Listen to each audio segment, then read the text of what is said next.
सिर्फ 6 करोड़ रुपए का होता था 6-7 साल पहले 2014 में। अब इसका बजट जो है इस साल 124 करोड़ है, 6 करोड़ से 124 हो गया। लेकिन हमारी कोशिश होगी कि इस बजट से बाहर भी हम एक्स्ट्रा लेकर के 200 करोड़ रुपए इसमें खर्चे,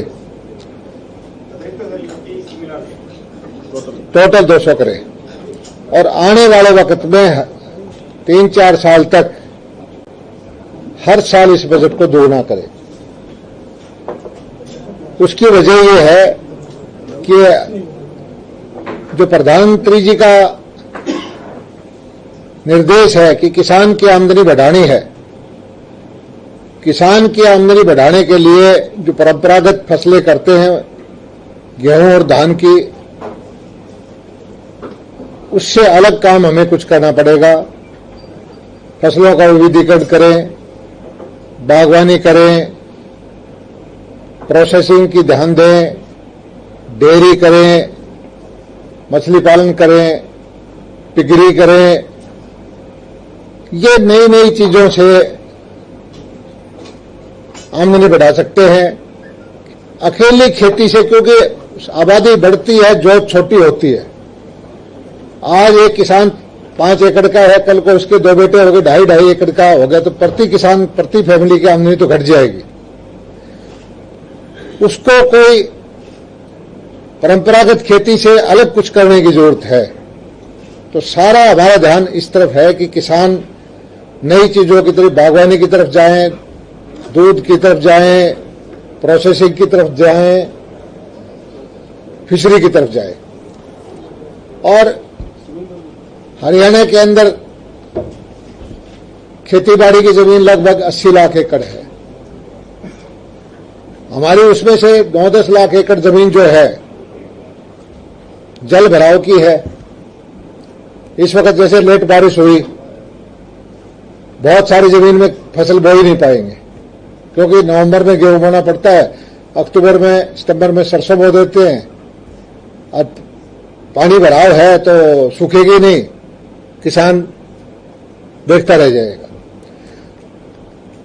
ऐसी जमीन में किस तरह से हम फिशरी का उत्पादन करें? हमारे यहां 1 लाख से एकड़ से ज्यादा जमीन ऐसी है जिसमें खारा पानी है, नीचे का सिंचाई की सुविधाएं उपलब्ध नहीं है। उसमें एक फसल बारिश पर डिपेंडेंट, कोई बाजरा या मूंग की या कोई ऐसी फसल जो बारिश से, वो ही किसान ले पाता है। अब सौभाग्य से खारे पानी के अंदर जो झींगा मछली है, उसके हमारे यहां इसी साल में 250-300 के आसपास नए फार्म लगे हैं। सरसा जिला है, हिसार फतेहाबाद है, भिवानी है, झज्जर है। और हमारा सौभाग्य है कि वो फार्म जो समुद्र के पास हैदराबाद में होता था झींगा, वो हमारे यहां उससे बेटर हो गया है। हमारे साइंटिस्ट को मैं बधाई देता हूं, हमारे अधिकारियों को, कि उन्होंने मेहनत की और फार्म को हमने ट्रेनिंग दी, पानी की टेस्टिंग की, सब्सिडी दी। और 2.5 एकड़ के फार्मर ने 5 से लेकर के और ज्यादा से ज्यादा 11 मीट्रिक टन, 11-11.5 मीट्रिक टन झींगा का उत्पादन किया है। और 350 से लेकर के 450 रुपए किलो ये बिकती है। 490 तक भी, चलो 500 रुपए तक बिकती है किलो की। आप ये देखें कि 5 मीट्रिक टन हो जाए, 5,000 और 500 रुपए बिक जाए तो 25 लाख रुपए की उत्पादन मछली का हो जाता है 2.5 एकड़ में। उसमें से खर्चा आधे से ज्यादा नहीं है। 8 लाख 10 लाख की बचत भी अगर हो जाए तो प्रति एकड़ बचत आती है 3 लाख 4 लाख रुपए एकड़। किसी भी किसानी के काम में 6 महीने की फसल में 3 लाख 4 लाख रुपए की जो आमदनी है, आप देख सकते हो कहां होती है। और ये चीजें आप सब पत्रकार छायाकार बंधुओं को कहता हूं मैं कि आपके लिए मैं आने ठहरने की व्यवस्था करूंगा, आपके लिए बस हायर कर दूंगा और हमारे पीआरओ और हमारे अधिकारी जाएंगे। आप कृपा करके 5 या 10 फार्मर से मिलिए, देखिए, और उसका मकसद ये है कि आप खुद कन्विंस होंगे तो हमारे जो बेरोजगार बच्चे हैं, दूसरे लोग हैं, मीडिया के माध्यम से उनको, जो हमारे नई तरह की खेती करते सक्सेसफुल फार्मर हैं, प्रोग्रेसिव फार्मर हैं, उनकी सक्सेस स्टोरी आप मीडिया के माध्यम से पहुंचाएंगे तो इससे हमारे प्रदेश का भला होगा, किसान का भला होगा। अब जो आज मैंने मॉनिटरिंग की है, इस साल जो है हमने टारगेट दे दिया है, डिस्ट्रिक्ट वाइज मॉनिटरिंग की है। 22 के 22 जिलों के अधिकारी को बुलाया, उनकी समस्याओं को सुना, पिछले उनकी परफॉर्मेंस देखी और 31 मार्च तक कितने नए एंटरप्रेन्योर फार्मर तैयार करने हैं। इसमें अलग अलग विधियां हैं। मीठे पानी की मछलियां, आरएएस के प्लांट जो आधा एकड़ में भी लग जाते हैं, बायोफ्लैग के जो शहर में लग जाते हैं, आरएएस के, बायोफ्लैग के, और एक जो है झींगा पालन वो खेत में होती है खारे पानी की, मीठे। इसके अलावा जो वाटर बॉडीज हैं, तालाब हैं, नहरें हैं, उसमें मछली का उत्पादन पहले से हो रहा है। हमारा डिपार्टमेंट उसमें बीज देता है और ठेके पे उठ जाता है, वो उसमें मछली पालक या कोई बड़ा वो ठेके पे ले लेता है। लेकिन खुशी की बात यह है कि हरियाणा प्रति हेक्टेयर मछली उत्पादन में पहले दूसरे स्थान में से एक पे है। मेरा विभाग तो क्लेम करता है पहले है। ये सर प्रोडक्शन है, प्रोडक्शन, उत्पादन का मतलब प्रोडक्शन है। हमारे यहाँ कितना 9.6 मीट्रिक टन प्रति हेक्टेयर का, प्रति हेक्टेयर पर ईयर। एक साल का एवरेज जो हमारा उत्पादन आया है वो देश में इनलैंड फिशरीज में, समुद्र की अलग होती है, वो कहते हैं कि सर्वश्रेष्ठ है। दूसरे नंबर पंजाब 8.7 है।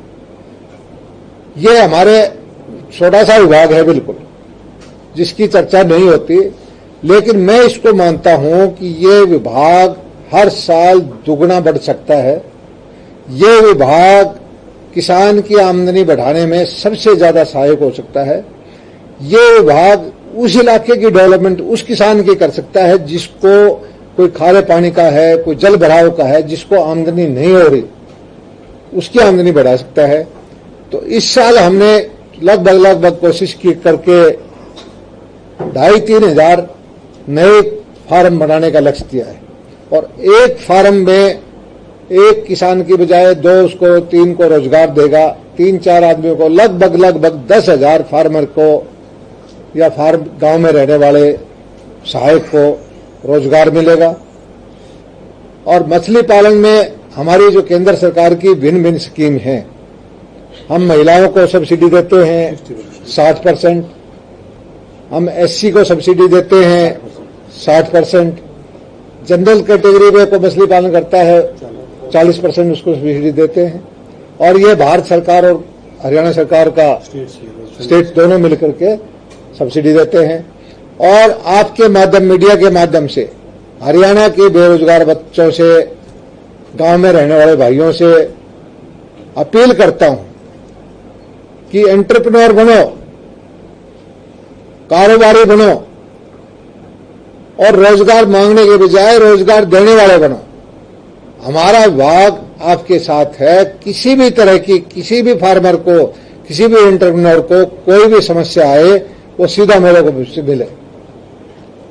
उसकी सब्सिडी लेने में, उसको कामयाब होने में, उसके बीज खरीदने में हम सहायता करेंगे, उसको फार्मिंग की प्रैक्टिस हम करवाएंगे, उसको ट्रेनिंग हम दिलवाएंगे, उसका माल हम बिकवाएंगे। और किसी को घाटा होगा तो सरकार के अधिकारी को जिम्मेवारी फिक्स करेंगे। हम जिले के अधिकारियों को बोल दिया गया है कि एक भी फार्मर फेल होता है तो फार्मर फेल नहीं होता, आप फेल होते हो।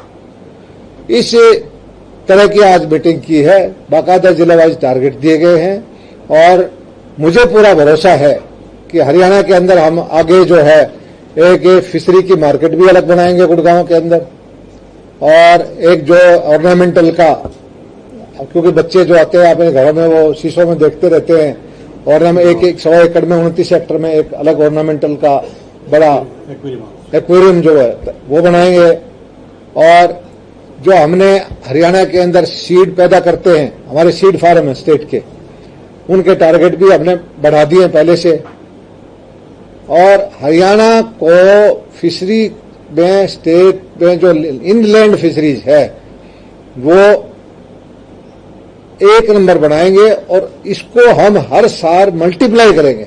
हमारा टारगेट यह है कि इस बार 2,500-3,000 हजार फार्म नहीं बनते, अगले साल 6-7 हजार और उससे अगले साल 12,000 हो, क्योंकि जो लाभकारी काम है उसमें हमें एक बार किसान को दिखाना है कि आप जिसमें जोखिम नहीं है, इसमें आपको कहीं जोखिम से फ्री हम करेंगे, इसमें आपको लोन लेना होगा। कल मेरी मीटिंग हुई थी चेयरमैन हरको बैंक से अरविंद यादव जी से, उनको भी बोल दिया है कि जिस फार्मर के पास पैसे नहीं है, 2.5-3 एकड़ सिर्फ जमीन है खारे पानी से, उसको फंडिंग भी आप करो, वो उसको लोन भी देंगे। तो इस विभाग को जो हमारे प्रधानमंत्री मत्स्य संपदा योजना है उसकी भी बहुत सारी स्कीम है, और मुझे पूरा भरोसा है कि ये विभाग खूब तेज गति से बढ़ेगा। और सब मेरे बोलने की बजाय मैं आपको यहां से एक दिन का टूर करवाता हूं। जो कामयाब फार्मर हैं उनके फार्म पे जाइए, आपके आने जाने ठहरने का विभाग हमारी वो करेगा, और आप फार्मर के मुंह से पता करिए कि ये काम कितना लाभदायक है। धन्यवाद। अभी तक हमारे पास कितने फार्मर्स हैं जो फार्म, जिसको आप फार्म बोल रहे हैं, 2,500-3,000 हजार अगले साल होंगे? देखिए टोटल अभी तक 16,000 फार्मर हमारे। ये इसमें सारे फार्मर, इसमें वो जो वाटर बॉडीज हैं, तालाबों में करते हैं, नहरों में ठेका लेते हैं, वो सारे आ जाते हैं। जो मछली पालन से मछली व्यवसाय से जुड़े हुए,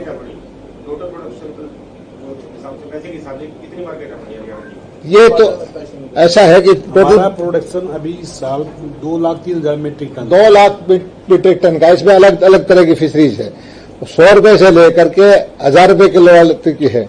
आप इसको 2 लाख मीट्रिक टन को अगर 200 रुपए की एवरेज भी लगाए तो आप कैलकुलेट कर लीजिए कितने करोड़ रुपए का प्रोडक्शन होगा। तो सबसे बड़ी बात सर इसमें ये है कि कैश क्रॉप है, कैश क्रॉप है। मतलब फार्मर को न पैसे की इंतजार नहीं, जहाँ माल बेचेगा वहीं नगद पैसे मिलेंगे। तो आपने जो कहा ना हम इनको सब्सिडी देंगे 40% प्रोजेक्ट पे, ये प्रोजेक्ट का मतलब क्या है? उसमें प्रोजेक्ट का ये है, क्या क्या आता है? आज एक मान लीजिए एक फार्म है 2.5 एकड़ का, खारे पानी की जमीन है, उसको फार्म लगाता है झींगा फार्म। उसको तालाब खोदने के लिए उसकी कॉस्ट मानी जाएगी 3 लाख, 4 लाख, 5 रुपए, कितनी लाख आती है? 8 लाख रुपए की उसकी कॉस्ट मानते हैं तालाब खोदने की। अगर वो रेतीली जमीन में है तो उसमें पानी रुकेगा नहीं, तो उसमें पॉलीथीन लगाने की कॉस्ट उसको देते हैं। फिर उसके अंदर मैं बता दूं सर, हाँ अलग अलग कंपोनेंट बताए, खारे पानी में जो अलग अलग जगह की अलग अलग कॉस्ट है। मैं बताता रहता हूँ। मेन कंपोनेंट क्या है कि इसका टैंक खोदना, उसमें पॉलीथीन लगाना, उसमें एरिएटर, क्योंकि मछली को हवा देनी है, एरिएटर लगाना, बिजली का कनेक्शन देना। 7 लाख एक प्रोजेक्ट की आप समझा दो, 2.5 एकड़ की झींगा फार्म। मंत्री जी ने बताया खारे पानी का हम लेके चलते हैं। खारे पानी में 3 कंपोनेंट आ जाते हैं। पहले नंबर पे हम उसका तालाब निर्माण करेंगे। तालाब निर्माण पे हम 8 लाख रुपए का प्रावधान है। फिर उसका हम जो जैसे बताया कि एरिएटर है, खाद खुराक है, बीज है, दवाइयां हैं, उसके लिए हम 6 लाख रुपए देंगे। इस 14 लाख पे अगर किसान हमारा स्टूल कास्ट है, ऐसी कैटेगरी से है या वुमेन है, उसको 60% अनुदान दिया जाएगा। यानी कि 14 लाख का 60%। अगर वो जनरल कैटेगरी का है उसे 40% दिया जाएगा। उसके बाद जैसा मंत्री जी ने अभी बताया था कि ये खारे पानी की जमीन में वह रेतीली जमीन में होता है जहाँ पानी नहीं ठहरता, और वहाँ सरकार ने प्रावधान किया है कि उसको रोकने के लिए पॉलीथीन लाइनिंग लगाई जाएगी। उसके लिए 8 लाख प्रति एकड़ का हमारा प्रोजेक्ट कॉस्ट है। उसमें 60% और 40% सब्सिडी ना देके सरकार ने 25% की सहमति प्रकट की है गवर्नमेंट ऑफ इंडिया ने सर एक आइटम पे पॉलीथीन लाइनिंग पे। यानी कि 8 लाख पे 25 लाख 2 लाख रुपए उसको पॉलिथीन लाइन लगाने का देंगे, यानी कि 40% उस पे 60% और लेकिन एक मान लीजिए सब्सिडी 0 है, 2.5 एकड़ को 8-9 लाख रुपए की सब्सिडी है, 8-22 लाख रुपए, ठीक है। अगर पॉलिथीन लाइन जरूरत है तो 22 लाख रुपए, अगर पॉलिथीन लाइन नहीं लगानी तो 14 लाख रुपए तैयार है। प्लास्टिक का जो प्लास्टिक बिचारे पानी रोकने के लिए रेतली जमीन में, थोड़ा हार्ड होगी। हाँ, रेतली जमीन में माइक्रोन की होती है, मोटी शीट होती है जिसमें पानी रुकता है। और 6 महीने के अंदर 6 महीने में 4 महीने के अंदर उसके अंदर 5 टन अगर मछली उत्पादन हो जाए, 450 रुपए का रेट हो, 22 लाख रुपए का उत्पादन 4-5-6 महीने। उसको बीज अपने पास से लेना पड़ेगा, वो सारा उसी में आ गया। बीज की कॉस्ट भी आ गई, वो सब आ जाएगा, वो जो हम 6 लाख रुपए देंगे ना उसमें आ जाएगा। हाँ, बीज फीड सब सारे आ गए, सारे इनपुट। ये है कि पहले 6 महीने में ही 100% कॉस्ट निकल जाती है, अगले साल उसकी कैपिटल कॉस्ट कम होगी, अगले साल तो उसको सिर्फ बिजली का और फीड का और दवाइयों का खर्चा देना है। आमतौर पर के जो डिपेंड करता है कि 2.5 एकड़ वाला फार्मर हर साल 5 से लेकर 15 लाख रुपए तक कमा सकता है। 4-5 साल।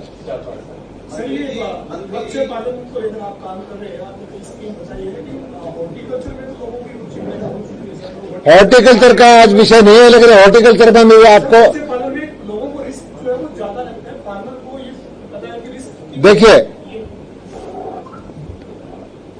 कोई रिस्क नहीं है, इतना ही रिस्क है कि एक आदमी अपने बच्चे को पालता है, बच्चे को बड़ा करने में जो रिस्क है वही मछली पालने में रिस्क है।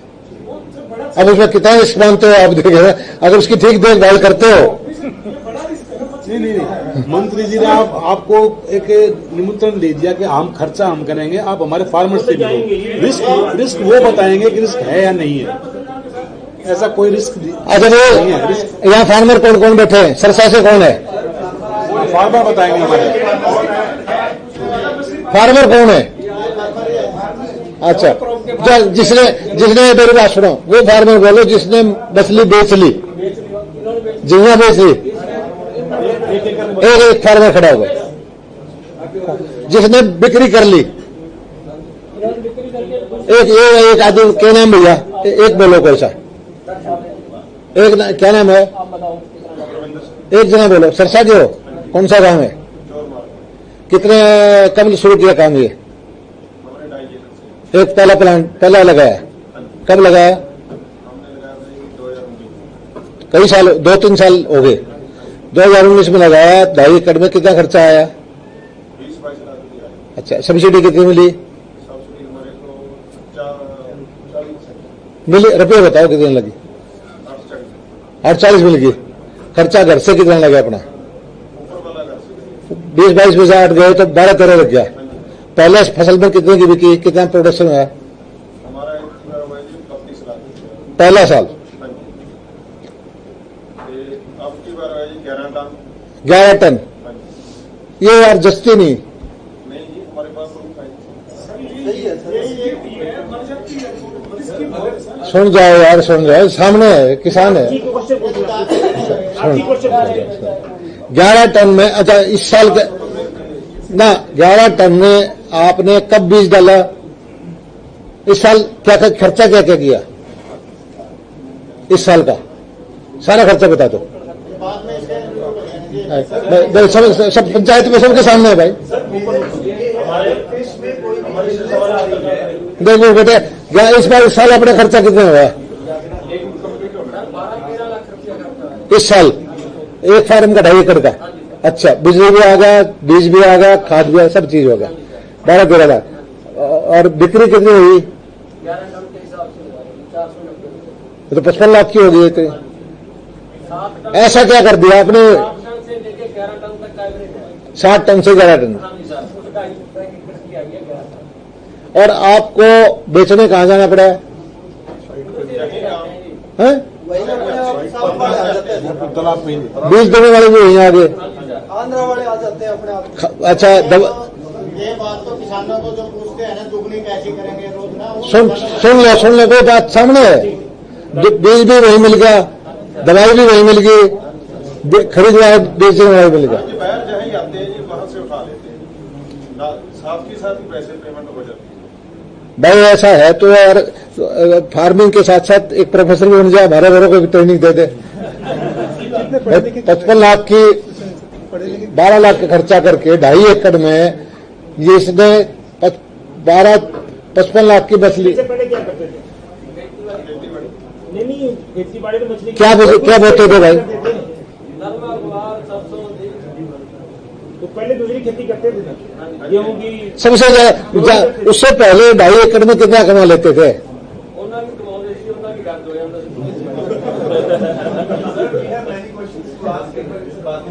हाँ, अगर फिश में कोई इलनेस आती है और कुछ भी प्रॉब्लम्स होती है तो क्या फार्मर को उसके बाद किसी भी तरीके का इंश्योर किया जाता है? ऐसा है कि इंश्योरेंस तो हमारी पॉलिसी है। इंश्योरेंस को तो अगर प्रीमियम देगा तो इंश्योरेंस हो जाएगा।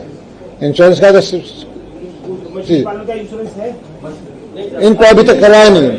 ऐसा मैं बताता हूँ आपको, सुनो ना, मैं बताता हूँ कि इंश्योरेंस तो फार्मर को ऑप्शनल है, कंपलसरी किसी भी चीज का इंश्योरेंस व्हीकल को छोड़ के कंपलसरी नहीं है। अगर ये आगे से जैसे पशुओं का इंश्योरेंस और है, ये इनके लिए भी हम पॉलिसी ले आएंगे। ये जो लेकिन उसके लेकिन इशू ये है कि 40 लाख का इंश्योरेंस ये कराएंगे तो कम से कम 5-6% प्रीमियम देना पड़ेगा। अब 20,000 ये देंगे, प्रीमियम नहीं देंगे, ये देख सोचने अभी से। वो तो आपने देखना ना, कितना देना है। मंत्री दलाल साहब, ये बताओ जो आपने कहा है आपको बैंक से लोन दिलाओगे, हाँ, वो बिना कलेक्टर प्रॉपर्टी के दिलाओगे? उसी प्रोजेक्ट कोलेटरल होगा। वो कलेक्टर प्रोजेक्ट तो कोलेटरल होता ही होता है नहीं, जैसे बेरोजगार लोगों को आप फ्री देते हो 10वीं 12वीं ना। प्रोजेक्ट हम मेरी बात सुनो, ऐसे फ्री भी नहीं बांटते, उनको एंटरप्रेन्योर बना रहे हैं, वो प्रोजेक्ट कोलेटरल है। ठीक है, प्रोजेक्ट की हाँ इन्होंने एक लोन दिया तो सर, उनका रेट हाँ भैया, एसबीआई ने लोन दिया है 15 लाख रुपए का इनको। हाँ क्यों ले रहे हो लोन? और आगे अगले प्रोजेक्ट के लिए, 2.5 एकड़ में शुरू किया सर। अगले प्रोजेक्ट के लिए। अभी 7.5 एकड़ में इन्होंने और कर दिया सर, 2.5 एकड़ के अलावा। मतलब आप ये कह रहे हैं कि अब तो 2.5 तक का प्रोजेक्ट है हमारा सब्सिडी वाला, 2.5 से ज्यादा नहीं नहीं, जो आगे भी होगा 5 तक का। एक आदमी को 5 एकड़ अलाउ करते तो हैं। आपको पॉइंट पहले साल का हमने 6 साल कर दिया। अब ये अलग अलग नाम। पहले साल है, दूसरी साल जो इस मामले के जो ये बता रहा है, नेशनल हाईवे नंबर 9 पे इनकी जमीन पड़ती है सर, नेशनल हाईवे के ऊपर। लॉकडाउन का करके काम नहीं बना पाई। भाई बहुत बढ़िया है, मुबारक हो आपको। और सुनो, किसी भी तरह की दिक्कत आए तो मेरे घर आया करो सीधे। आने वाले फोन बोली लिए हमने। कहीं भी किसी भी तरह की दिक्कत आए सीधे मुझे बताओ। दूसरे जिले के सर भिवानी की दवाने के, हाँ क्या नाम बताओ, नाम बताओ ना। कौन सा नाम बेटे? अच्छा, कितने फार्म बना लिए हैं? 18 लाख साइज है ना फार्म 1 एकड़ है, एक फार्म। एक एकड़ की पहली बार इस साल बेच दिया सर, और दूसरी फसल के लिए इसमें स्टॉक कर दिया है सर सीड 1 महीने का। हाँ, उसी जमीन में सर। उसी में उसी पानी में उसी गाड़ी में सर। तेरा खर्चा कितना लगा? 18 लगा। 18 तो आ लिए, हमने सब्सिडी प्रॉफिट हो गया। 7.5 अरे एक फसल और ले लो, दूसरी फसल पहले साल में हो जाएगा सर ये तो। तेरा तो नुकसान हो गया था। नहीं नुकसान नहीं हुआ सर। 7.5 एकड़ में कर रखा है। नुकसान होता है हाँ, किसी का। एक सेकंड।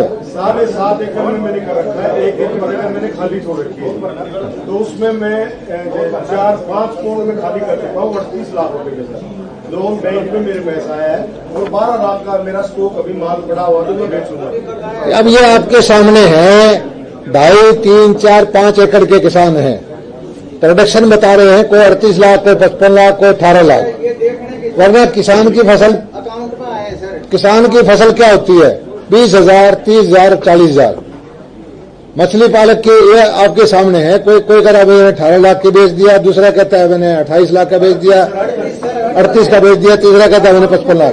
तो किसान को की फसल 2.5-3 एकड़ के अंदर इतने लाखों में हो सकती है, ये ना कोई हमारे पत्रकार भाई विश्वास करेंगे ना किसान विश्वास करेंगे। लेकिन किसान की आमदनी बढ़ाने का तरीका यह है कि फिशरी करें, पिगरी करें, हॉर्टिकल्चर करें, प्रोसेसिंग करें।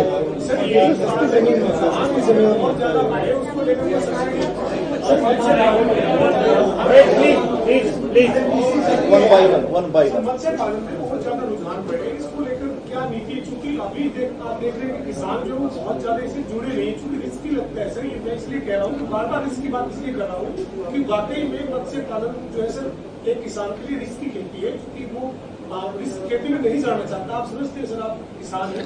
हमने, मेरी बात सुनो, कि ओवरऑल जो प्रोजेक्ट है 20-22 लाख का, उसमें 7-8 लाख तो उसको सब्सिडी दे रहे हैं पहले। और मान लीजिए एक फसल में उसको 2 लाख, 5 लाख, 4 लाख, उसके सारा चीज कैपिटल कॉस्ट कितनी है इसकी? कैपिटल कॉस्ट पॉन्ड बनाने की, बिजली का कनेक्शन की, जनरेटर रखने की, एरेटर लगाने की। रिस्क कितने का है? बीज का और खुराक का। मान लीजिए एक फसल फेल हो जाती है तो उसको बीज के पैसे लग गए, वो 1.5-2 लाख रुपया कितने का आता है बीज भाई? ये इनपुट्स का सारा मिला के सर 6 लाख है सर। 6 लाख का उसको एक फसल में रिस्क है। और सीड तो हम दे देते हैं और उसमें उसके अगर सीड, हमारा विभाग को वो रखा है कि कहीं सीड के वजह से कोई फार्मर फेल होगा तो सीड कंपनी से कंपनसेट कराओ, दोबारा सीड दिलाओ। और फिर ये है कि ये एक क्रॉप तो 6 महीने की है, आप अगली उसमें होगा। ऐसा तो नहीं हो सकता कि आपकी, अगर आपने पानी टेस्ट करवाया है, मिट्टी टेस्ट करवाया है, हमारा विभाग पहले बता देता है कि ये चीज यहां पर कामयाब होगी। और मैंने बोला है कि फेल अगर फार्मर होता तो फार्मर फेल नहीं होता, अफसर फेल होगा। सर रिस्क फैक्टर एग्रीकल्चर के मुकाबले बहुत ही कम। और मेरी बात सुनो, रिस्क तो खड़ी फसल में 20,000-30,000 है। किसान की रिस्क तो फसल में ओले का, पानी का, जल भराव का। मेरा कहने का मतलब जैसे गेहूं है, कॉटन है, उसमें उसको पता है कि फसल इतनी हो जाएगी, इसमें डाइवर्ट नहीं होना चाहता। इसमें भी महोदय आप लोगों को देखिए सेंसिटाइज करो। देखिए, आगे भी गेहूं में, धान में, सरसों में फसल बीमा करके तो रिस्क कवर हुआ है जोखिम। उससे पहले तो यह है पाले से, ओले से, जल भराव से बहुत सारे किसानों के वो जो 20,000 रुपये लगे तो नहीं मिलते थे। रिस्क, कृषि अपने आप में एक ऐसा व्यवसाय है जिसमें रिस्क तो रहेगा ही रहेगा, लेकिन ये रिटर्न जो इसकी देखी जाए, इतने रिटर्न और किसी भी काम में नहीं है। और व्यापार की तरह से अगर इसको समझा जाए, मैं नहीं समझता कि कोई कैपिटल 100% रिकवरी हो जाए, पूरी पूंजी निकल जाए, प्रोजेक्ट कॉस्ट निकल जाए, कैपिटल 6 महीने में निकल जाए। ऐसा व्यापार ना तो कार बनाने का है, ना मोटरसाइकिल बनाने का है, ना कोई कपड़ा बनाने का है। 10-10 साल में आदमी का पैसा निकलता है। बात से अंदाजा लगा सकते हैं कि मछली पालन पे मंत्री प्रेस कॉन्फ्रेंस कर रही है, पहली दफा हो रही है मछली पालन। अभी तो मैं आप भाइयों को कह रहा हूँ, देखिए मुद्दा ये है, 24 करोड़ का जो बजट आपने बनाया वो खर्च कहाँ हो रहा है?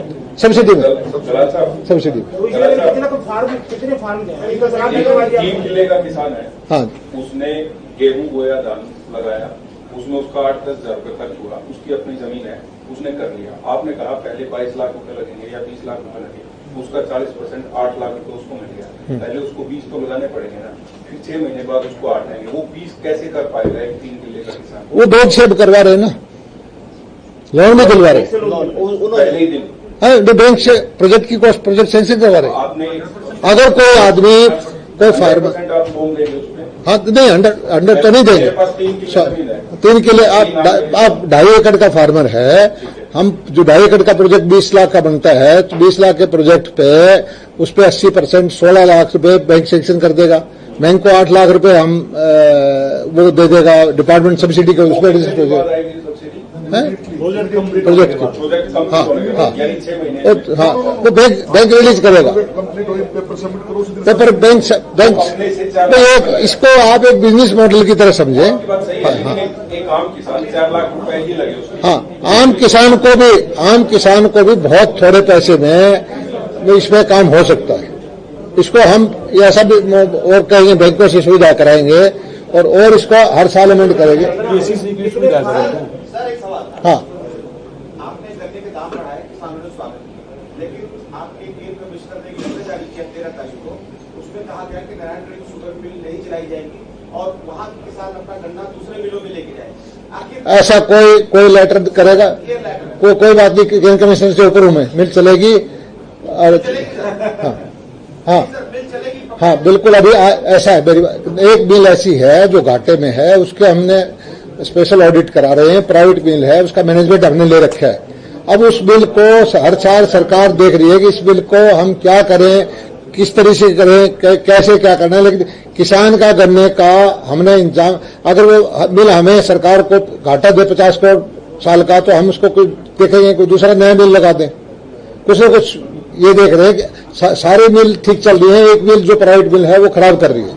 उसके बारे में अलग से कमेटी बना रखी है, उसका स्पेशल फॉरेंसिक ऑडिट करवाया गया है और किसान को चिंता करने की जरूरत नहीं, किसान का गन्ना हम खरीदेंगे। जैसे आपने कहा कि एक किसान जो है लगाता है ये मछली पालन का काम शुरू करता है, लोन मिल जाता है और सब्सिडी भी मिल जाती है, उस दौरान का जो बीच का टाइम पीरियड है उसमें किस्त होगी। अगर उसकी पहली फसल खराब हो जाती है तो लोन में कोई छूट मिलेगी, क्योंकि अमूमन ऐसा होता है सर। देखिए बैंक से कई जो किसान है उन्होंने फांसी तक खाई है, क्योंकि लोन बैंक जो है, ये बिजनेस जो है, इसमें आपको बैंक लोन दे देता है 2 साल 3 साल 4 साल तक के लिए, और ये फसल आ जाती है 6 महीने में। तो इसमें अगर एक फसल आपको ना भी हुई तो अगली फसल में आप बैंक का लोन नहीं पे कर सकते हो, तीसरी में भी साल। वैसे तो हमारा क्लाइमेट सूट नहीं करता, नहीं तो साल में 2 फसल हो सकती है। सर्दी में ये झींगा पालन नहीं हो सकता, वरना 2 फसल लेके तो आप 3-4 साल का लोन है, उसमें 8 फसल ले सकते हो। ये उठा रहे, लेकिन सब किसान, ये आप तो समझदार है, इनको तो समझ में आ गई कि भाई आप कौन से महीने में शुरू करते हो। अप्रैल से लेके जुलाई में निकाल लिया। सर इसने मार्च में डाल रहे हैं, हाँ मार्च में डाल रहे हैं सर। मैं कहता हूँ, मैं तो एक फसल मान रहा हूँ। हमने आपके सामने जो डाटा रखे वो एक फसल के, वो अगर 2 फसल हो सकता है।